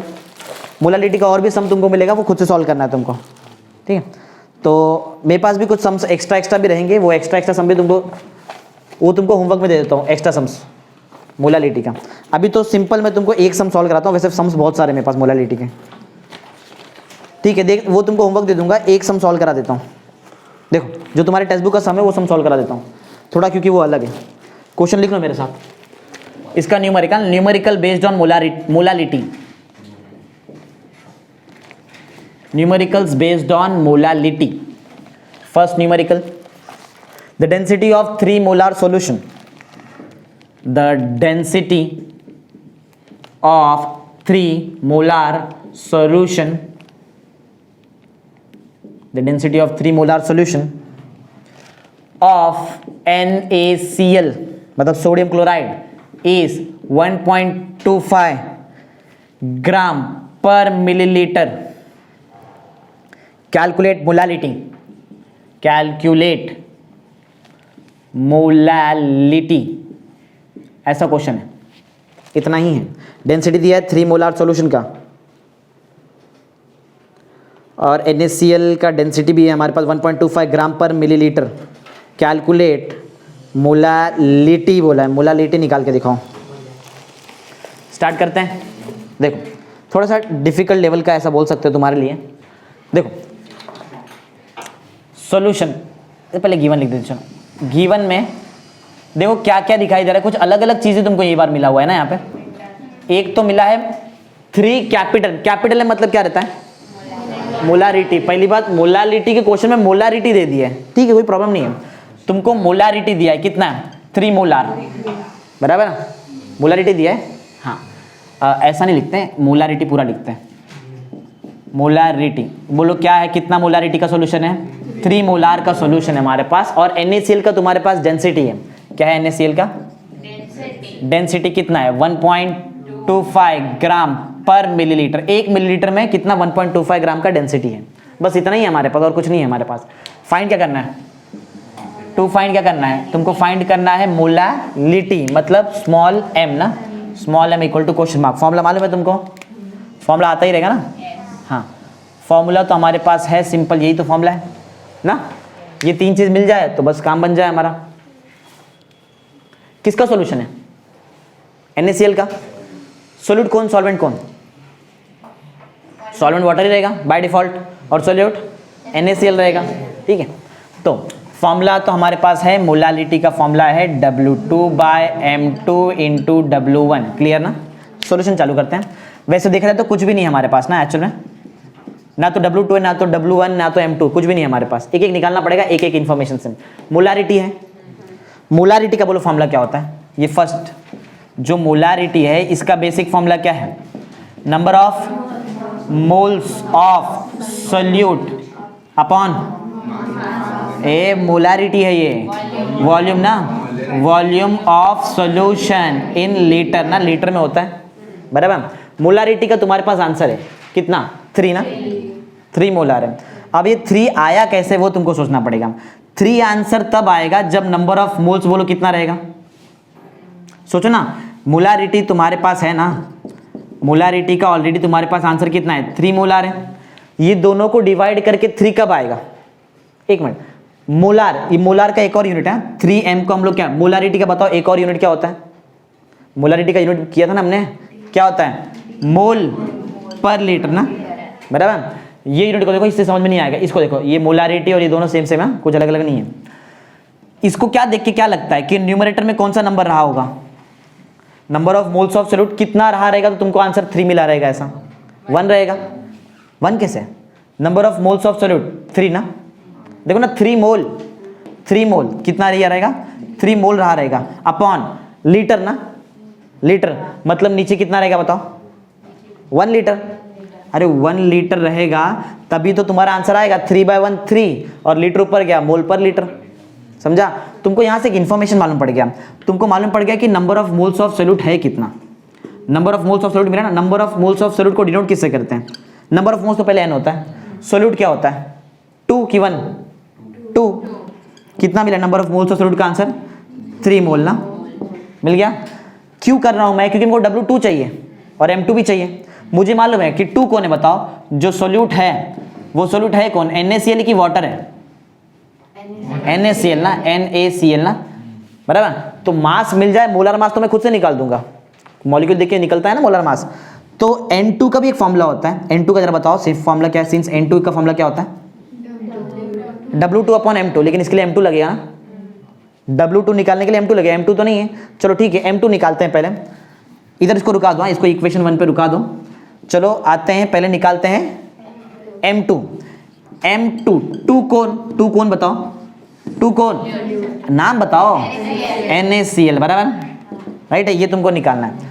ओके अगर तुमको मोलर मास निकालना है, सोडियम का अभी जस्ट बताया था शायद मैंने, अरे कैसे निकालता है ये मालूम ना तुमको, 23 ना, प्लस क्लोरीन कितना होता है, क्लोरीन भी किया था आज 35.5, जरा प्लस करो इसको, 35 और 23 5 और कितना 38 हो जाएगा 58.5 ना, 58.5। तो हमको मिल गया ना M2, कितना मिला 58.5। यूनिट क्या होता है हमेशा ग्राम पर मोल, याद है ना। M2 रेडी है, M2 रेडी है, तो अभी W2 में निकाल सकता है बहुत इजीली, बराबर ना। चलो तो सेकंड पॉइंट मेरा यहाँ पे है, मुझे थर्ड पॉइंट में बोलो क्या निकालना है। M2 मैंने निकाल दिया, ये मुझे लगने वाला है M2, देखो ना फॉर्मूला लगता है, देखो M2 लगता है, W2 भी चाहिए, W2 इससे मिल सकता है N2 से। थर्ड पॉइंट मुझे मालूम है कि N2 का एक फॉर्मूला होता है, क्या होता है बताओ, W2/M2। M2 है N2 है तो W2 मिल जाएगा ना। बताओ यहाँ से W2 का फॉर्मूला क्या बनेगा, W2 will be equal to N2M2 ना, तो दोनों वैल्यू ना हमारे पास। बोलो W2 अगर तुमको निकालना है, N2 कितना, N2 किधर गया 3 ना, 3 मोल बराबर। M2 कितना, M2 निकाला अभी तक जस्ट 58.5 ग्राम ना पर मोल। पर मोल मालूम है, एक्चुअल में नीचे था मोल ना, ये जो नीचे वाला मोल है और ये जो ऊपर का मोल है कैंसिल। अरे मोल और मोल रेज़ टू -1 कैंसिल हो सकता है। क्या बचा, ये तो बचा ना, इसको मल्टीप्लाई करो जरा, देखो कितना आता है। 585 को अगर मैं मल्टीप्लाई करूँ 3 से, बोलो 5 3 जा 15, 8 3 जा 25, 5 3 15 और 2, लेकिन ये 58.5 था, मैंने 585 लिया ना, मतलब आंसर में 1 पॉइंट पीछे हुआ, आंसर में 1 पॉइंट पीछे। हाँ, तो 175.5 ग्राम का क्या है तुम्हारे पास, W2। W2 भी तुमको लगने वाला है, देखो ना, W2 लगता है, W2 लगेगा, M2 लगेगा, एक और बच गया, कौन, W1। 1 मतलब सॉल्वेंट ना, सॉल्वेंट कौन है, वाटर, बाय डिफॉल्ट वाटर को लेते हैं। देखो थोड़ा दिमाग तो लगे, ऐसे थोड़ी कि सब इजी से क्वेश्चन आएगा तुमको। हाँ, हमको चाहिए, बोलो थर्ड पॉइंट में क्या निकालने वाले बताओ। हम, मुझे तो W1 चाहिए। W1 अभी तक ऐसा एक इन्फॉर्मेशन जो अभी तक मैंने यूज नहीं किया है, मैंने मोलारिटी को यूज कर लिया है, मैंने ये सॉलिड भी यूज कर लिया, ये अभी तक नहीं यूज किया, डेंसिटी। डेंसिटी का बेसिक फॉर्मूला मालूम है क्या है, mass by volume. Basic formula density पढ़ा रहेंगे 10th में। डेंसिटी क्या होता है, मास अपॉन वॉल्यूम, सिंपल। तो डेंसिटी मेरे पास है। अच्छा, ये डेंसिटी रहेगा किसका बताओ, किसका, density of 3 molar solution of NaCl ना, सॉल्यूशन का दिया है। अच्छा, हमको जो W1 निकालना है, W1 क्या है बताओ, एक्चुअल में W1 है क्या, क्या W1 क्या बोलते हैं उसको, मास ऑफ सॉल्वेंट ना, मतलब मास ऑफ वाटर, एक ही बात है। कैसे निकालूं मैं W1 निकालूं कैसे, ये बताओ। ये जो डेंसिटी तुमको दिया है, डेंसिटी किसका दिया है, डेंसिटी देखो, डेंसिटी सॉल्वेंट का डेंसिटी की सॉल्यूशन का डेंसिटी है, क्या दिख रहा है, solution, density of 3 molar solution. तो अगर डेंसिटी सॉल्यूशन का है तो वॉल्यूम किसका रहेगा, सॉल्यूशन का, तो मास किसका मिलेगा, सॉल्यूशन का, लेकिन हमको मास चाहिए किसका, सॉल्वेंट का। इधर भटक जा रहे हैं। तुम्हारे पास चेक करो, क्या तुम्हारे पास वॉल्यूम, सॉल्यूशन का वॉल्यूम है, सॉल्यूशन का वॉल्यूम है, एक वॉल्यूम कोई तो निकाला था ना, हाँ, वॉल्यूम ऑफ सॉल्यूशन है ना 1 लीटर, मतलब 1 लीटर है ना हमारे पास। देखो पहले ट्रिक समझो क्या करना है, मुझे निकालना मास ऑफ सॉल्वेंट है, लेकिन डायरेक्ट नहीं निकल सकता है, क्यों, डेंसिटी किसका दिया है बताओ, डेंसिटी किसका है, ये जो डेंसिटी है ना, ये डेंसिटी सॉल्यूशन का है, बराबर। डेंसिटी का फॉर्मूला क्या रहता है, मास बाय वॉल्यूम, बराबर ना। अगर डेंसिटी सॉल्यूशन का है तो मास भी किसका रहेगा और वॉल्यूम भी किसका मिलेगा, ठीक है ना। हाँ, डेंसिटी बताओ, देखो इसमें से जो भी मुझे मास मिलेगा वो मास किसका रहेगा, सॉल्यूशन में 2 चीज आता है, कौन कौन, सोल्यूट और सॉल्वेंट। तुमको क्या चाहिए, तो क्या तुम्हारे पास सोल्यूट का मास है ना, तो निकाल सकते ना, निकाल लेंगे, चलो करते बराबर। तो मुझे मास किसका चाहिए, सॉल्यूशन का, वैल्यू पुट करो जल्दी जल्दी। डेंसिटी कितना है 1.25 ग्राम पर मिलीलीटर में, ये मिलीलीटर याद रखना, मिलीलीटर है, और हमारे पास वॉल्यूम किस में है, लीटर में है, हमारा वॉल्यूम तो लीटर में, उसको मिलीलीटर बनाना पड़ेगा। मास मुझे चाहिए, मास सॉल्यूशन का चाहिए ना हमको, वॉल्यूम कितना है 1 लीटर, 1 लीटर कितना मिलीलीटर, 1 लीटर कितना मिलीलीटर, 1000 ना, पढ़ा रहेगा ना ये तो बेसिक कन्वर्सेशन। 1 लीटर कितना होता है 1000, ये क्यों कर रहा हूँ, कैंसिल कैसे होगा अगर नहीं सॉल्व करूंगा तो। मास चाहिए, इसको इधर भेजो, 1000 ml ना, मास चाहिए, इसको इधर भेज दो। तो बताओ मास ऑफ, अगर मुझे सॉल्यूशन, मास सॉल्यूशन का निकालना है तो मुझे इसको इधर भेजना पड़ेगा।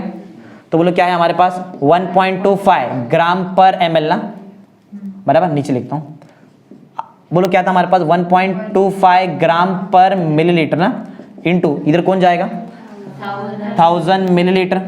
ध्यान दो, मिलीलीटर रेज टू -1 और मिलीलीटर कैंसिल हो सकता है ना, जैसे मोल और मोल रेज टू -1 कैंसिल हुआ था, होता है ऐसा, इतना ही होएगा। 3 जीरो को ऐसे पॉइंट कितना स्टेप आगे आ जाएगा, 3 करो, 3 आगे लो, बोलो कितना आ रहा है, देखो 1250 ग्राम ना, मिल गया। किसका मास मिला बताओ, सॉल्यूशन का। तुमको निकालना किसका था, सॉल्वेंट का, ठीक है कोई प्रॉब्लम नहीं, निकाल देंगे। ओके, W1 निकालने, डायरेक्ट यहाँ से W1 नहीं मिलेगा हमको, यहाँ पे निकाल तो रहे थे बट नहीं मिला, तो ये पहला काम यहाँ पे किया। सेकंड काम में बताओ, सॉल्यूशन का मास है ना, किसका मास है, देखो अभी तक मैंने चालू नहीं किया सॉल्व करने का, अभी तक सॉल्व किया ही नहीं, सॉल्व तो ये करने का है ना, अभी तो सब मैं निकाल रहा हूँ, अभी सॉल्व करना बाकी है। मुझे निकालना है मास ऑफ सॉल्वेंट ना, मेरे पास मास ऑफ सॉल्यूशन है, सॉल्यूशन में 2 चीज आता है, बोलो कौन कौन आता है, मास ऑफ सोल्यूट आएगा प्लस क्या आएगा, मास ऑफ सॉल्वेंट, ठीक है, मास ऑफ सोल्यूट, मास मतलब डब्लू, मास मतलब डब्लू ना, सोल्यूट के लिए क्या लिखूँ, 1 की 2, सॉल्वेंट के लिए तुमको W1 चाहिए ना, तुम्हारे पास क्या मास ऑफ सॉल्यूशन है, कितना है, 1250 ग्राम, क्या तुम्हारे पास W2 भी है, W2 भी है, लिख दो 1250 ग्राम रहेगा, इसको इधर भेजूँ तो मिल जाएगा ना W1, ये प्लस में इधर आया तो माइनस, W2 का आंसर 175.5 ग्राम ना इज इक्वल टू W1 मिल रहा है, 1250 में से माइनस करना पड़ेगा हमको, 1250.0 क्या है आगे, 175 पॉइंट माइनस करने ऐसे ही करते ना, माइनस पॉइंट के नीचे पॉइंट आता है, बोलो 10, 9, 14, 11 बराबर ना, बराबर ना, कितना 5, 4 पॉइंट है ना, 7,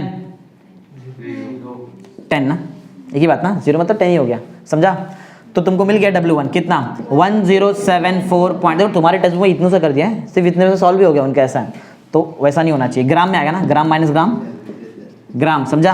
अब तुम्हारे पास सब कुछ है, अब तुम्हारे पास सब कुछ है, तुम्हारे पास W1 है जिसका जरूरत है तुमको, तुम्हारे पास W2 भी है और तुम्हारे पास M2 भी है, अब आओ पुट करो तो मिलेगा तुमको आंसर, थर्ड पॉइंट बोलो, आ जाते मेन में, मोलालिटी का आंसर क्या था, W2/M2 W1, चलो वैल्यू पुट करो, लॉग वॉग निकाल के आंसर निकालेंगे, W2 175.5 ग्राम ना, अपॉन M2 किधर 58.5 ना, 58.5 ग्राम पर मोल ना, मान लो आता है ना तुमको ये, W1 भी तुम्हारे पास है, 10 कैसे बोलते हैं, 1074 ना, ठीक है चलता है, बोलो ग्राम ना, कैंसिल कुछ यूनिट पहले कैंसिल करो, पहले यूनिट उड़ाओ, ग्राम ग्राम बराबर, ग्राम है, मोल नीचे रेज़ टू -1 ऊपर गया तो नीचे ग्राम है, एक्चुअल में ग्राम नहीं किलोग्राम होना चाहिए, ठीक है देख लेंगे, ग्राम को मैं लास्ट में भी किलोग्राम बना सकता, कोई प्रॉब्लम नहीं है। नंबर्स देखो, नंबर से मेन काम है तुम्हारा पूरा, यूनिट पहले बता दो, ऊपर नीचे का मोल ऊपर गया तो नीचे का मोल रेज़ टू -1 है ना, ऊपर गया तो मोल हो जाएगा, नीचे ग्राम है, एक्चुअल में हमको नीचे क्या चाहिए था, किलोग्राम, क्योंकि आंसर हमारे किस में आना चाहिए, मोल पर केजी में आना चाहिए, नीचे किलोग्राम होना चाहिए ना, 1 ग्राम कितना किलोग्राम, 1 ग्राम कितना किलोग्राम, 1 किलोग्राम 1000 ग्राम है, 1 ग्राम कितना किलोग्राम, 10⁻³ ग्राम, 10⁻³ किलो, देखो बताता हूँ, देखो 1 किलोग्राम का आंसर होता है, अगर तुमको ग्राम में करना है तो 10⁻³ से मल्टीप्लाई करो, अगर रिटर्न आना है ग्राम से किलोग्राम तो 10⁻³ से मल्टीप्लाई करो, समझा है, अरे शॉर्टकट है, समझा क्या, किलोग्राम से ग्राम पे जाना है तो 10⁻³ से मल्टीप्लाई करो, और ग्राम से किलोग्राम पे आना है तो, हाँ मुझे तो ग्राम से किलोग्राम में आना है ना, तो मैं किससे मल्टीप्लाई करूँ, और वो 10⁻³ में यूटिलाइज करेगा, क्योंकि डिनोमिनेटर का नंबर छोटा होना चाहिए, छोटा करने के लिए मेरे पास कितना -3 है, 3 है ना, एक इधर दे दूँ, एक इधर दे दो, बोलो क्या बन जाएगा बताओ, नीचे नीचे बताओ 5.85, मुझे नीचे छोटा नंबर चाहिए ना, हाँ नीचे मालूम है ना केजी बन चुका है, क्योंकि मैं 10⁻³ ला चुका है ना, अभी एक माइनस दिया तो ये पॉइंट पीछे आ गया, 2 और माइनस बाकी है, इधर दे दो, बोलो इधर दे दो, दो ना, इधर कितना आएगा 10.74, 5 के 5 नंबर हो जाएगा ना, इससे 4 ही तो लॉग में सॉल्व होता है, राउंड ऑफ करो, 5 की वजह से 4 क्या बन जाएगा 5, बराबर है, समझा क्या, नीचे केजी और नीचे मोल भी था ना, मोल रेज़ टू -1 था, नेक्स्ट स्टेप में उसको ऊपर लेके जाते हैं, ऊपर बोलो क्या है 175.5, चेक करो, 10 5 का कितना आ जाएगा, 50 के आसपास आएगा, और ऊपर 175 ना, बड़ा नंबर है, हो जाएगा, सॉल्व हो सकता है, बराबर है ना, हाँ यूनिट देख लो, नीचे मोल रेज़ टू -1 ऊपर गया तो मोल, नीचे किलोग्राम ऊपर गया तो किलोग्राम रेज़ टू -1, मतलब हमको मिलेगा मोल किलोग्राम रेज़ टू -1 ना, और वही चाहिए ना तुमको, mole kilogram raise to -1, right answer आता है, देखो यूनिट चेंज करना पड़ता है, अगर तुम लोग ग्राम में सॉल्व करेंगे तो तुम्हारा आंसर रॉन्ग हो जाएगा, समझा, प्रॉपर यूनिट होना चाहिए, लॉग लगाओ, ये किसका आंसर है, ये M2 है ना, नहीं सॉरी M है, taking log on both side, बोलो लॉग ऑफ M का आंसर बोलो कितना आएगा, लॉग 1 से, अरे न्यूमरेटर समझा ना, जो डिवाइड करेगा वो माइनस होता है, बाकी तो ठीक है ना, लॉग 175.5 माइनस, दोनों में माइनस आएगा नीचे, माइनस लॉग क्या 5.85 माइनस लॉग ऑफ 1 मिनट, दोनों में माइनस है, -1 कॉमन ले लूँ तो ये अपने आप बोलो क्या बन जाएगा, रीजन ऐसा क्यों करता हूँ बताता हूँ, चलो और बताओ यूनिट क्या बच रहा है, नीचे का मोल रेज़ टू -1 ऊपर गया तो मोल, और kg ऊपर क्या तो kg रेज टू -1। चलो लॉग बताओ जल्दी फटाफट जल्दी। 17 का 5 का 5, 17 का 5 का 5, 2 4 4 2। चेक करो एक बार सब लोग। 17 का 5 का 5 इतना ही आ रहा है, 2442 बराबर है माइनस एक ही डिजिट है ना, तो मैं यहाँ पे क्या लिखूँ 0.58 का 5 चेक करो। 58 का 5 राइट बताना, रॉन्ग हो या फिर से रिटर्न करना पड़ेगा हमको। 58 का 5 7672 बराबर है, प्लस है ना, समझा मैंने ऐसा क्यों लिखा था, डायरेक्ट कर सकते थे इसके लिए। प्लस 10 का 7 का 5 मतलब 1 पॉइंट में आएगा 10 का 7 का 5, 10 का 7 का 5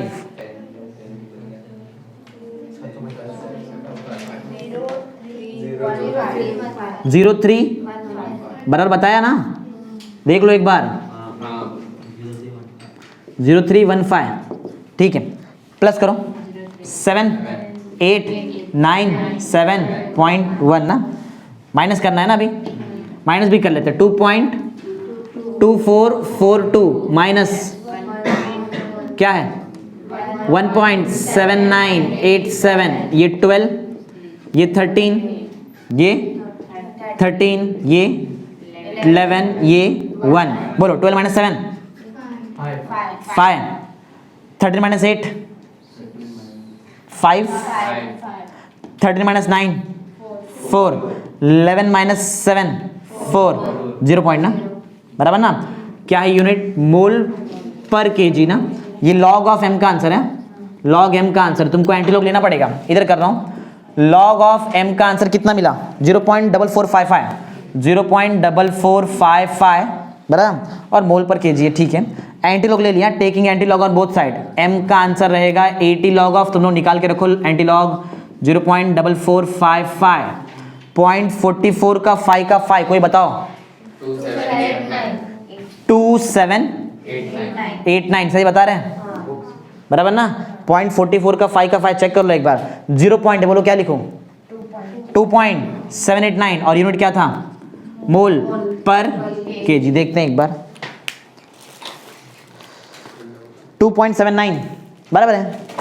अरे 7 ये नंबर अगर राउंड ऑफ करेंगे 9 से, 9 बड़ा है ना 5 से, तो ये क्या हो जाएगा, एक बढ़ जाएगा 9 ठीक है। हमारा उल्टा ज़्यादा एक्यूरेट आंसर है क्योंकि हमने 3 डिजिट में लिखा है पॉइंट के बाद। समझा कैसे किया है, थोड़ा दिमाग लगाना पड़ता है, थोड़ा ऐसा तो प्रैक्टिस तो करना पड़ेगा, ऐसा नहीं कि एक बार में सब कुछ आ जाएगा। अभी चालू है, समझो धीरे धीरे कर लो, प्रॉपरली एकदम अच्छे से लिखो, थोड़ा सिस्टमैटिक लिखो। मैं थोड़ा फटाफट गया लेकिन अच्छे से प्रॉपरली समझ के लिखो क्योंकि बेसिक मैथ से इतना तो आना ही चाहिए सबको।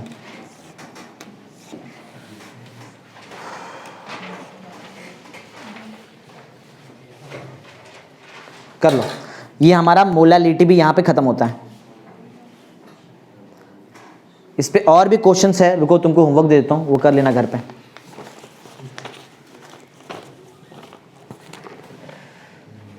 न्यूमेरिकल का होमवर्क, न्यूमेरिकल फर्स्ट क्वेश्चन 11.11 ग्राम या फिर 11.11 ग्राम, बात मत करो जल्दी लिखो, of urea was dissolve in 100 gram of water.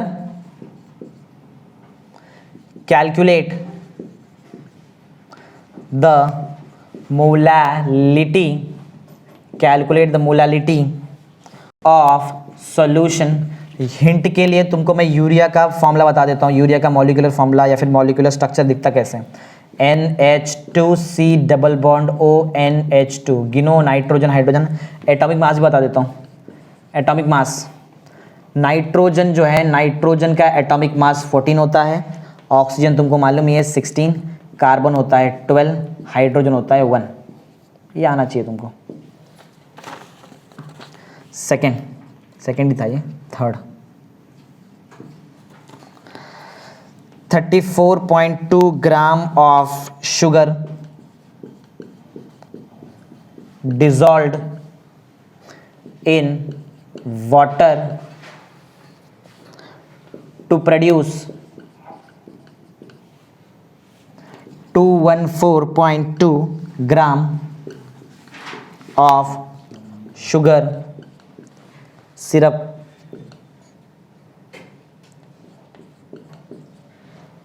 Calculate molality.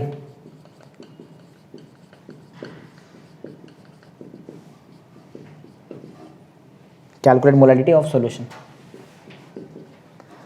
Fourth,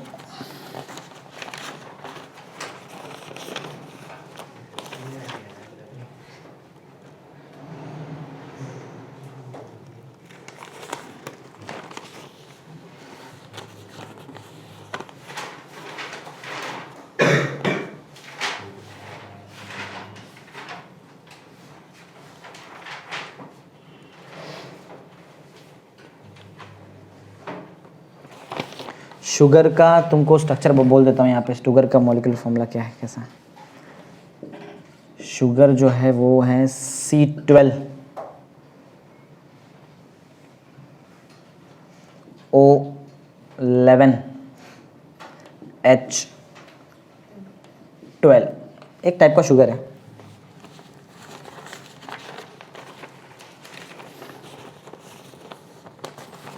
fourth, calculate molality of sulphuric acid. Sulphuric acid होता है H2SO4। Solution of density. Density मतलब ऐसा क्वेश्चन है, ऑफ डेंसिटी। मैं चेक करूँगा कल, ये तुम्हारा रेडी हो जाना चाहिए परसों, मतलब कल का दिन तुम्हारे पास एक हॉलीडे। ऑफ डेंसिटी 1.198 ग्राम पर सेंटीमीटर क्यूब। और कहीं से कॉपी भी नहीं मार सकते क्योंकि तुम्हारे टेक्स्ट बुक का क्वेश्चन है भी नहीं। 1.198 ग्राम पर centimetre cube containing 27% by mass of sulphuric acid. Sulphuric acid का फॉर्मूला दिया है, उससे प्रॉपर्ली सॉल्व करना आ जाएगा। सम्स बहुत सारे मेरे पास है, ठीक है, इतना कर दो लेकिन एटलीस्ट ये 4 क्वेश्चन कर लो तो तुम्हारा बेसिक प्रिपरेशन तो हो ही जाएगा।